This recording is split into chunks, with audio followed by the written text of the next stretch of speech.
Okay, it is. Hello. You are probably waiting for today, which is Sunday, if you're even waiting for this at all. You see, today on what day is it again?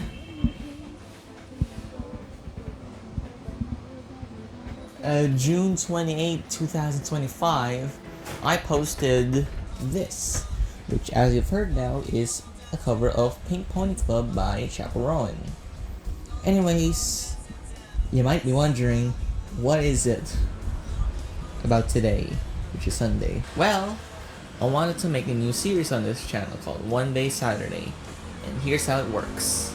So each Saturday, depending if I don't have any major things to do, I make a song, and a lot of things happen in that, like recording, mixing and mastering, and releasing the song, all documented in a video. And it has to be within a Saturday. It will take around a few hours, like 3 hours, like what I did a few minutes ago. Not really, a few hours ago. And it's not gonna be easy because some songs are easy while some are hard. Case in point, Pink Pony Club. It's an easy song to do. I didn't have to stress my vocals for it, but in other future episodes, I might have to do a bit more. That's basically what I'm trying to say. A bit more has to go with much harder songs. And that's basically the entire premise of One Day Saturday. It's very simple, it's in the name itself. And for guitar, I'm gonna use this. This is a Squire Classic Vibe 60s custom Telecaster with a fake hot rail. It's a pretty versatile guitar, to be honest, and despite only have one pickup, it can do a lot of ground. Like rhythm, funk, even metal for some, and even metal. Sometimes I don't even play metal. These strings are Diodario XS 9242s. Reason I put it on this Telecaster, I yapped a bit too much, so here's the processor I need. The stuff comes later. Bye.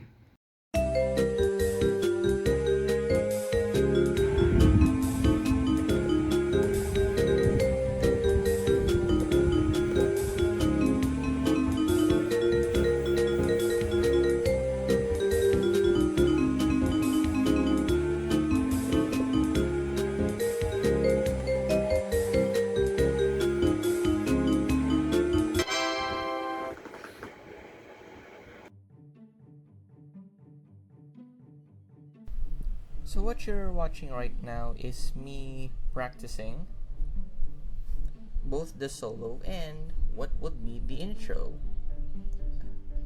Wrong, because that's not what I'm practicing for. The intro that you heard in the song came much later, actually.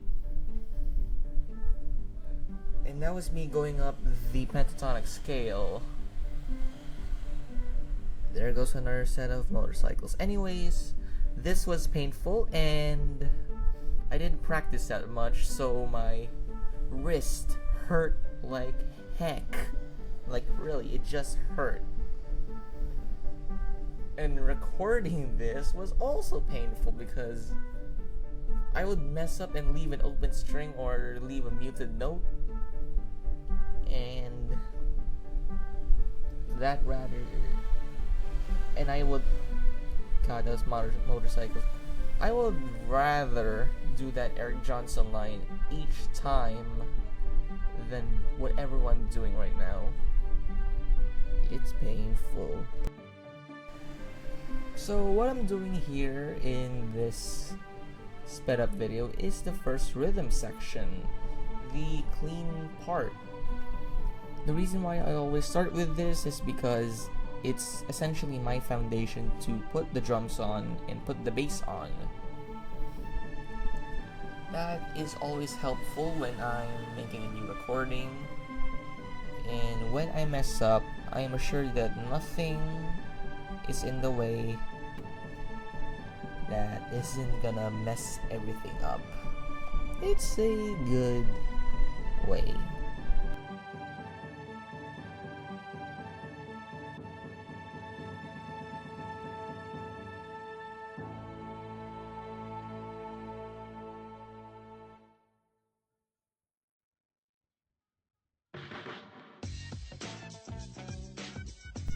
Now, this is the part where I felt like I was cooking something up. The drum plugin that I use is called MT Power Kit 2. It is free to download, and they're making a third version for some reason, which I'm honestly pretty stoked. Anyways, I've been using this drum plugin since last year, and no matter how much I wanted to leave it behind and go for another, I just can't because it's so simple. It's just drag stuff down, and if you don't like the fill or if you don't like the sound, you can just replace it. You can. Alright.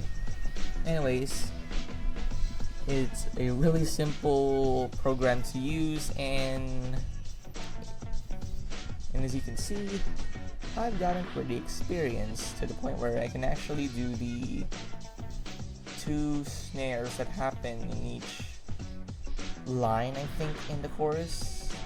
It's in the first chorus, anyways.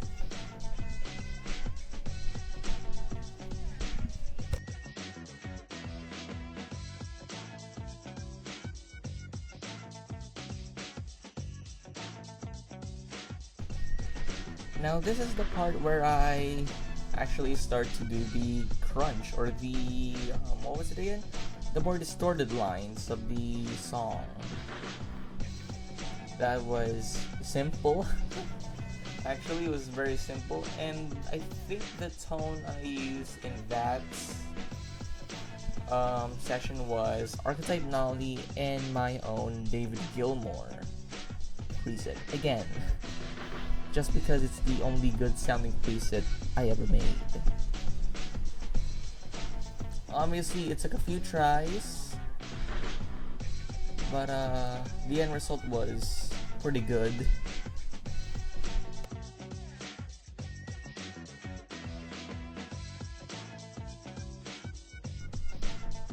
Now, this is where the keyboards happen, I guess. It's the CTS one that I mentioned earlier. It's a white one, and it's pretty long. You'll see later.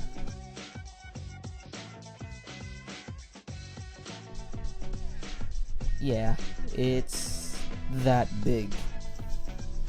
And I don't want to hear that joke in the comments.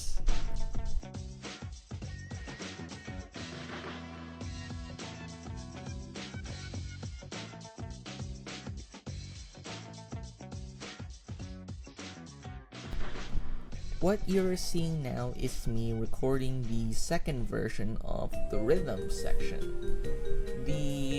By rhythm I mean clean section.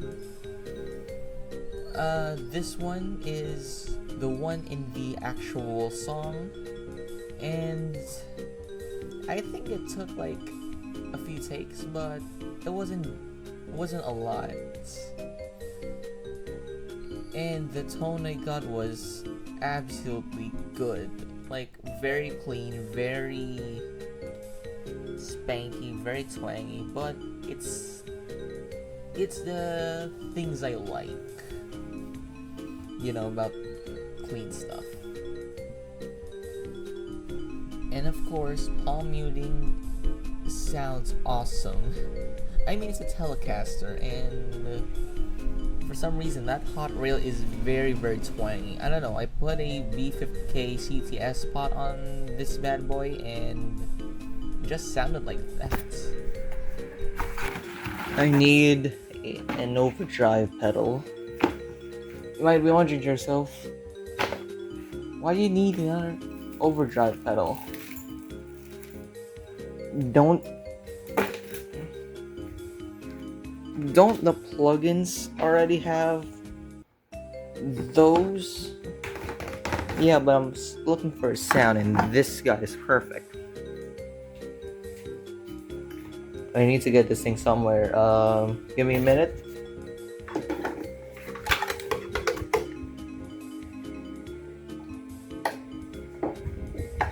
Get in! Oh, I used the wrong one. No one will ever know. So this one is a Bogner Ecstasy Red. It's a boutique, I think. It's a boutique pedal, and it's based on the red channel of a real Bogner Ecstasy, which I'm sure is based out of a Marshall. So you have a lot of stuff going on, like gain, bass, middle, treble, volume, the variac system, which I always have it on. The mode, I always have it on full, pre-EQ, V2, and structure is 20th. I think the structure is based on the versions of the Ecstasy, but I'm not sure. Anyways, I'm just gonna have to, Alright, so what I did was, bass is on 10 o'clock, middle is on 2 o'clock or 1 o'clock, I think, and treble's pretty much the same, and I don't use the boost, because who needs it when you're recording stuff like this? This is for the solo, by the way, so I hope this sounds good.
Alright, so I've just finished doing, I think, all of the instruments, I think. Bass, drums, synths, piano. I gotta say, it's actually really good so far. I'm pretty happy on what it's turned out to be. The only few things left is to refine some of the guitar solo parts.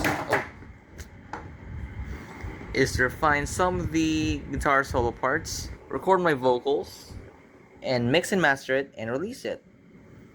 And I'm finally finished. It's 3:29. I think I started around 1:30. So around 2 hours in the making. I am honestly really happy. See you in a bit. Alright. And I have the microphone set up, connected to this bad boy over here, which I used to record the intro earlier. I hope this goes well. I'll keep on dancing at the Pink Pony Club. Pink Pony Club. And jaws are on the floor.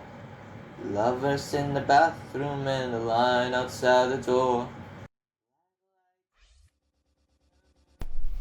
So, if you've seen Rick Astley's cover of Pink Pony Club, that's basically what I'm going after. It's a deep voice, but it fits, I guess.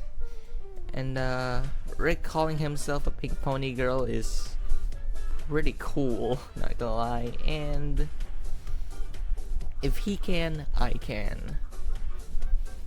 Now, recording with the condenser microphone is probably one of the more challenging ones. Compared to a dynamic microphone, as you can hear now, condenser microphones pick up a lot of signal from the outside. Even when I have the windows closed, they still pick up signal from the outside. So, of course, I need some, what are they called again? Hold on. Editor's note. While recording the voiceover, I actually forgot what blinds were. The word blinds. So this voiceover represents the amount of seconds it took me to search up this word. How fun is it? Oh my god. Blinds. Oh my god, that took a while. Anyways, I just need a thick blind, if that's the correct name. And I suppose I should turn off the AC because the electric fan doesn't produce too much noise. And that's basically it. I need a Shure SM57. Alright, it's all finished. All I need to do is mixing and mastering and releasing it. I think I did good with the vocals, I just think. It's not the best, but I am quite happy with it. Alright, one more time skip. Goodbye again. Turns out I wasn't done. I was honestly very unhappy with the vocals, so I decided to move to the master's bedroom just so I can get a better acoustic. Obviously, what this man-child was trying to say is that he wanted the background noise to be much quieter. So that's why he moved. Shut up! Alright, I'm now set.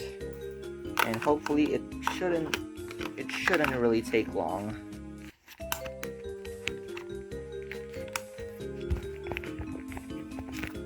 Alright. I hope I can nail it in one take because it's getting hot in here. Alright, let's do it. It took more than one take, actually. That was a lie.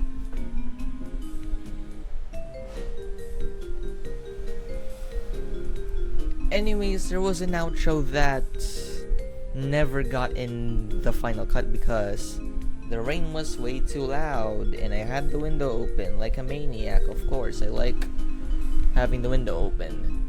Which leads me to say thank you very much for watching, and I hope you enjoyed this video as much as I liked making it and filming it and editing it. And if you have some if you have some songs that you want me to recreate, comment down below. I'm always happy to read your suggestions, and I try my best to comment. If you're wondering if Gelo and Cameron will ever join this project, I don't know. They don't even know that I'm making this video. So yeah. That's all for today. Goodbye.